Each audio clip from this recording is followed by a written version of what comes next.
नमस्कार दोस्तों, पीसीएसएम के अपने यूट्यूब परिवार में आप सभी का बहुत बहुत स्वागत है। अभी हम लोग 7th क्लास के एनसीईआरटी के ज्योग्राफी का अध्ययन कर रहे हैं, जिसमें आज हम लोग अध्याय 3 का अध्ययन करेंगे। आज का टॉपिक होगा हमारी बदलती पृथ्वी।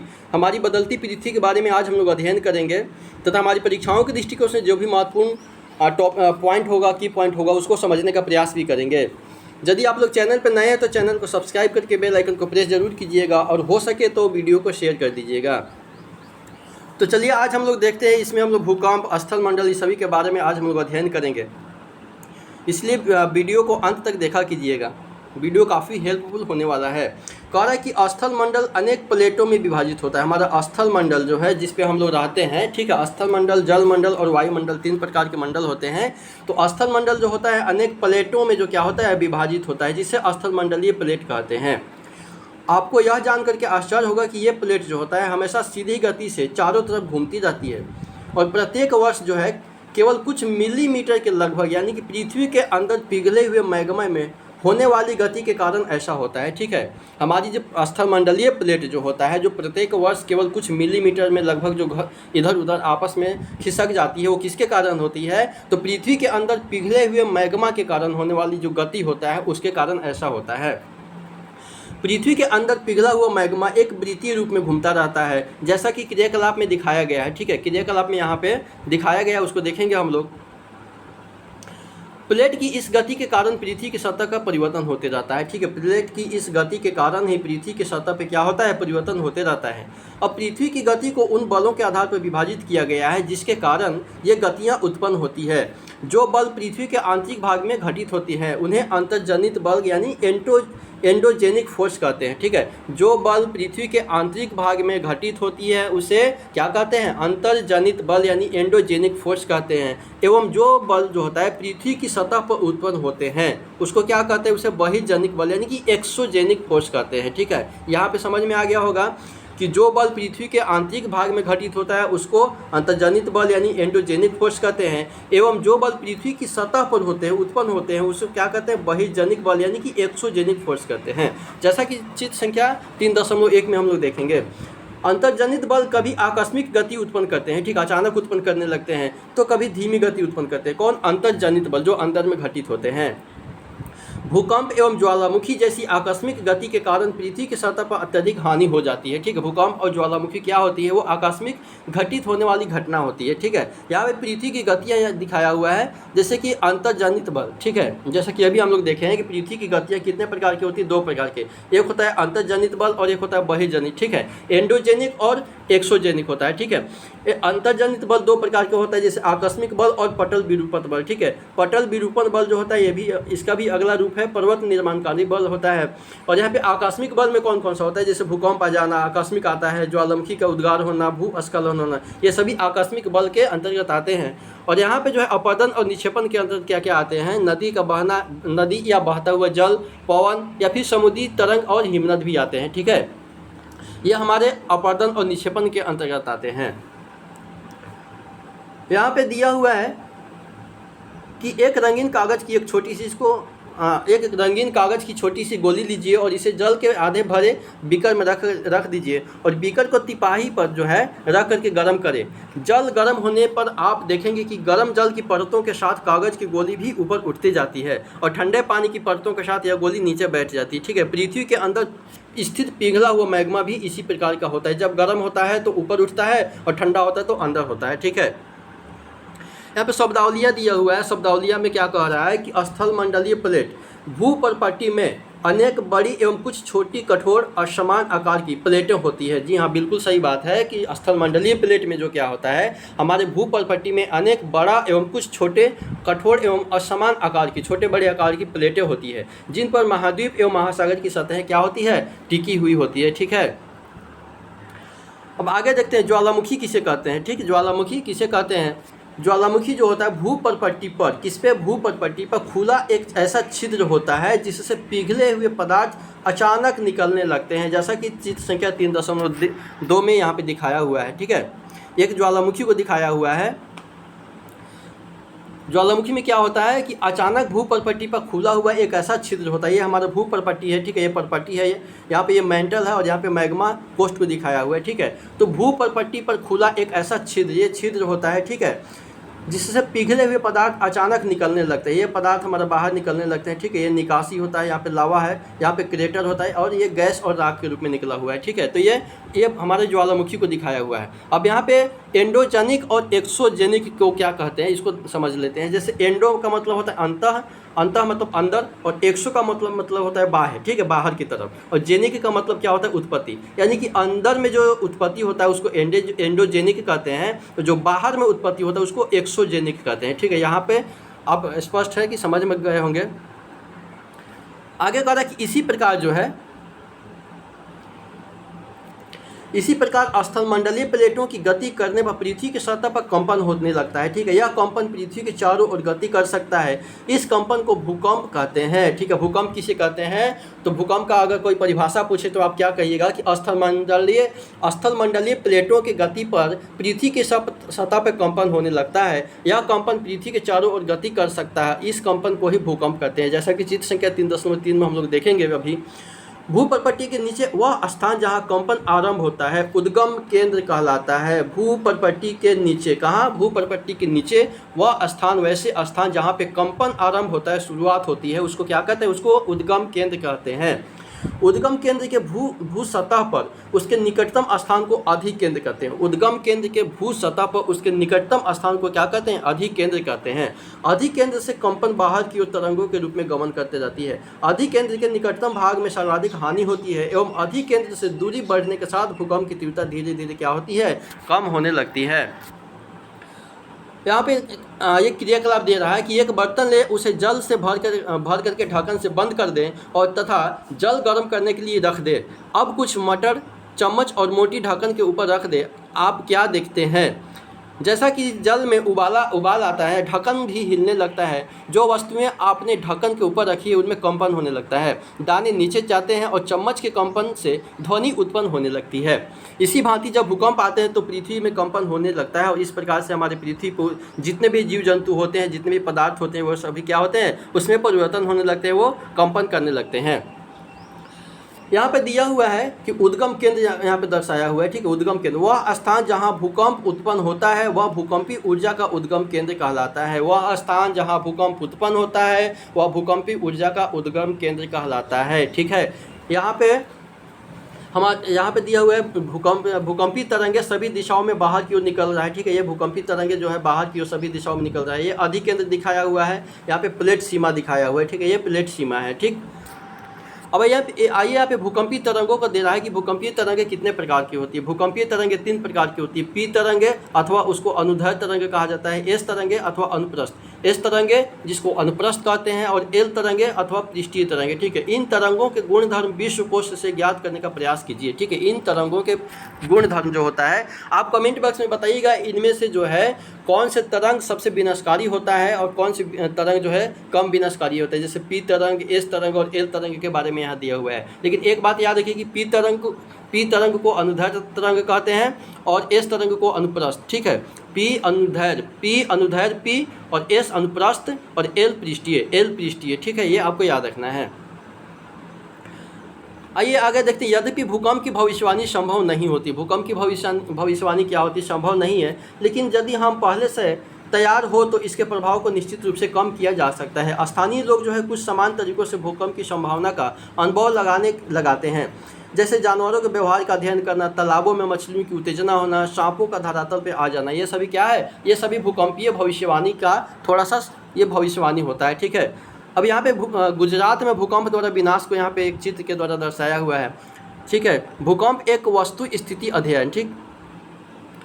यहाँ पे भुज के भूकंप के झटका, ठीक है। 26 जनवरी 2001 को जो भुज यानी गुजरात शहर में रिक्टर स्केल पर 6.9 की तीव्रता वाला भीषण भूकंप आया हुआ था, ठीक है। भुज जो है गुजरात के भुज में जो 26 जनवरी 2001 को भुज शहर में रिक्टर स्केल 6.9 की तीव्रता वाला भीषण भूकंप आया था, ठीक है। शहर में आग लग गया था, ठीक है। चारकोल एवं अंगीठिया के पलटने के कारण अनेकों स्थान पर आग लग गया था। स्कूल सर्वाधिक प्रभावित हुए थे। स्कूलों की इमारतें गिरने से कम 971 छात्रों एवं 31 शिक्षकों की मृत्यु की आशंका जताई गई थी, ठीक है। अब बताइए कि ये अपने आप में कितना आंकड़ा ज़्यादा था, कितना दुखदाई था। भुज में निराशाजनक राहत। भूकंप के 3 दिन बाद भी हर व्यक्ति तक भोजन, कंबल, दवाएं आदि ना पहुंचने के कारण हालत चिंताजनक बना हुआ था। भुज की तबाही, फोन लाइन, जल पाइप लाइनें, विद्युत स्टेशन एवं संचार लाइनें सभी अवरोध हो गए थे, ठीक है। जितने भी संचार के साधन थे क्या हो गए थे, सभी उस भूकंप से तबाही हो गए थे। भूकंप प्रभावित क्षेत्र में आपातकाल की घोषणा। राष्ट्रपति ने आपातकालीन स्थिति की घोषणा भी किए थे और मुख्यमंत्री की केंद्र से अपील हुआ था। गुजरात सरकार ने इस संकट का सामना करने के लिए केंद्र से वित्तीय सहायता की मांग भी किया था, ठीक है।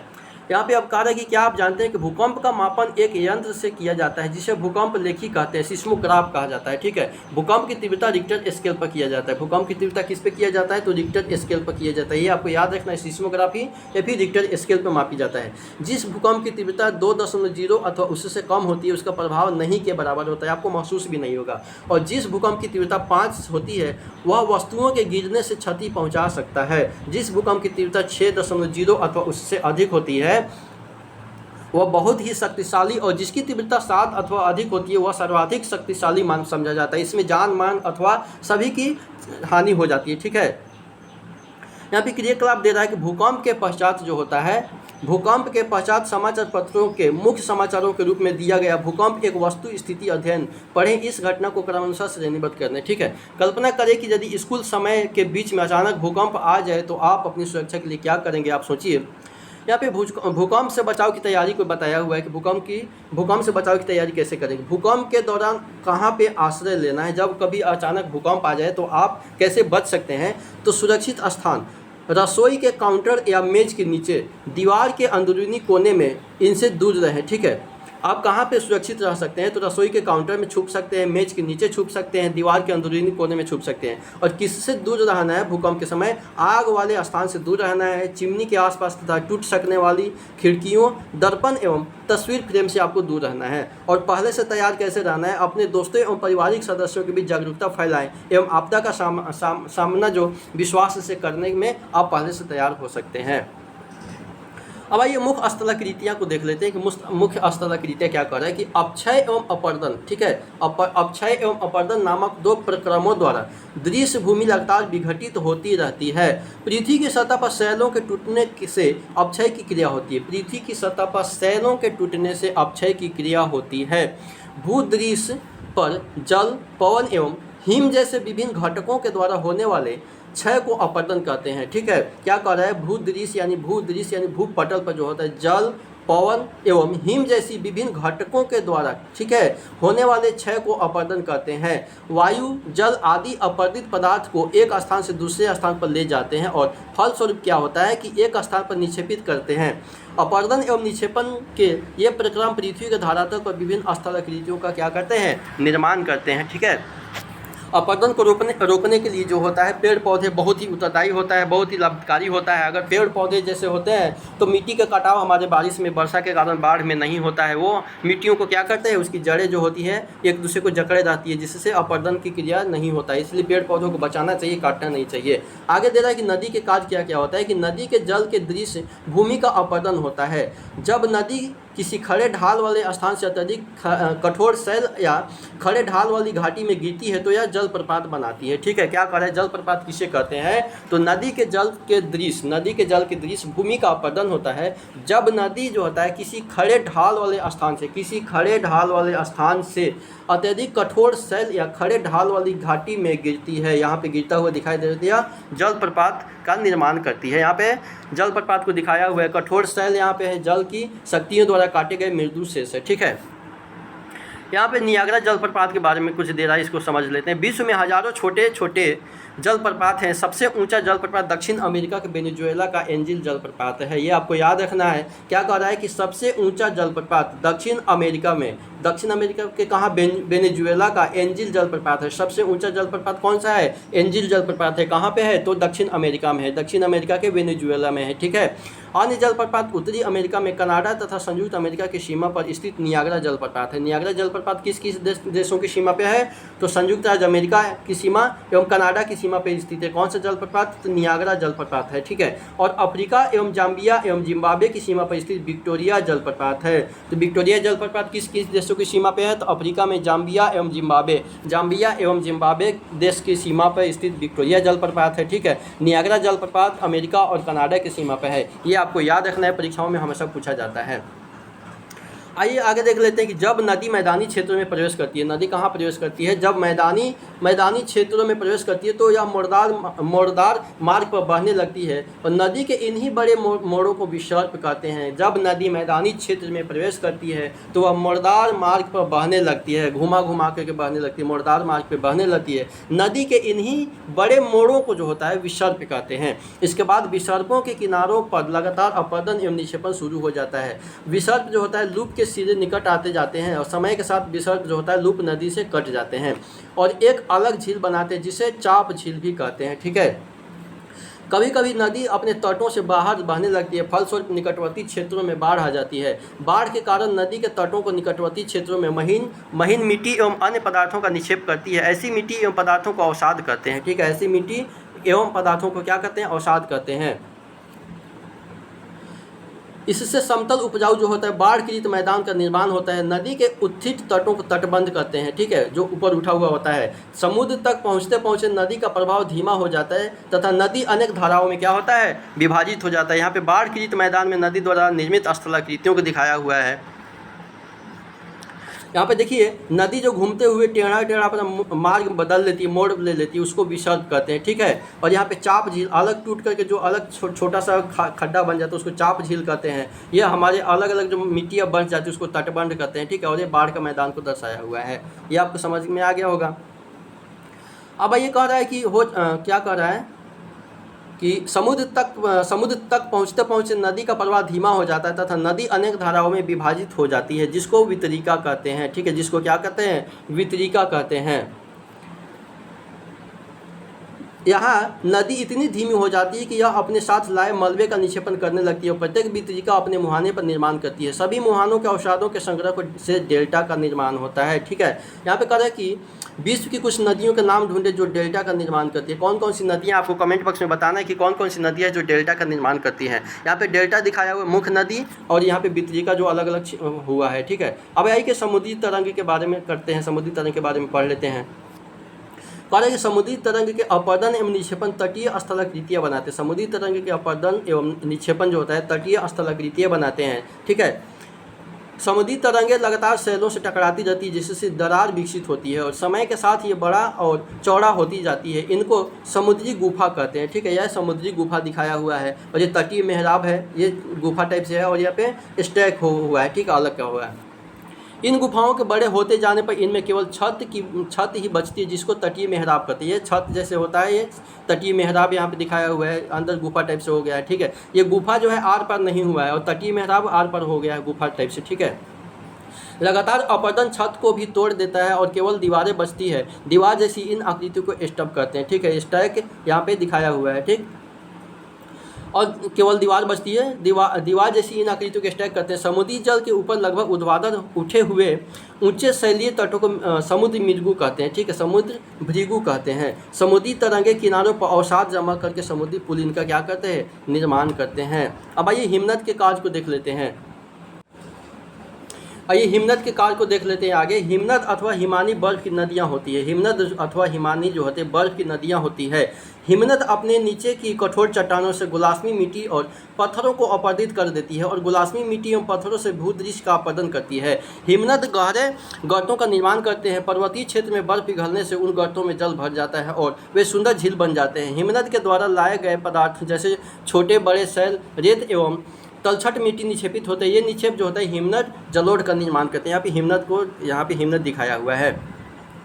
आगे पवन का काम क्या होता है कि क्या आपने कभी रेगिस्तान देखा है? बालू टिब्बे के कुछ चित्र एकत्र करने का प्रयास कीजिए। रेगिस्तान में पवन अपरदन एवं निक्षेपण का प्रमुख कारण होता है, ठीक है। रेगिस्तान में आप छात्रक के आकार के सेल देख सकते हैं। रेगिस्तान में पवन अपरदन एवं निक्षेपण का प्रमुख कारण है। रेगिस्तान में आप छत्रक के आकार का सेल देख सकते हैं, जिन्हें सामान्यतः छत्रक सेल कहते हैं। पवन सेल के ऊपरी भाग की अपेक्षा निचले भाग को आसानी से काटती है, इसलिए ऐसी सेल के आधार संकीर्ण एवं शीर्ष विस्तृत होते हैं। पवन चलने पर यह अपने साथ रेत को एक स्थान से दूसरे स्थान तक पहुंचाती है। जब पवन का बहाव रुकता है तो यह रेत जो होता है गिर करके छोटी पहाड़ी बनाती है, जिसको बालू टीबा कहते हैं। जब बालू कण महीन एवं हल्के होते हैं तो वायु उनको उठा करके अत्यधिक दूर ले जा सकती है। जब यह बालू कण विस्तृत क्षेत्र में निक्षेपित हो जाते हैं तो इसको लोएस कहते हैं। ठीक है, चीन में विशाल लोएस के निक्षेप पाए जाते हैं। चीन में विशाल क्या पाए जाते हैं? लोएस के निक्षेप पाए जाते हैं। ये बालू का टीबा दिखाया हुआ है। तो चलिए आज यहीं तक था, तो वीडियो को अंत करते हैं। वीडियो देखने के लिए आप सभी का बहुत बहुत धन्यवाद।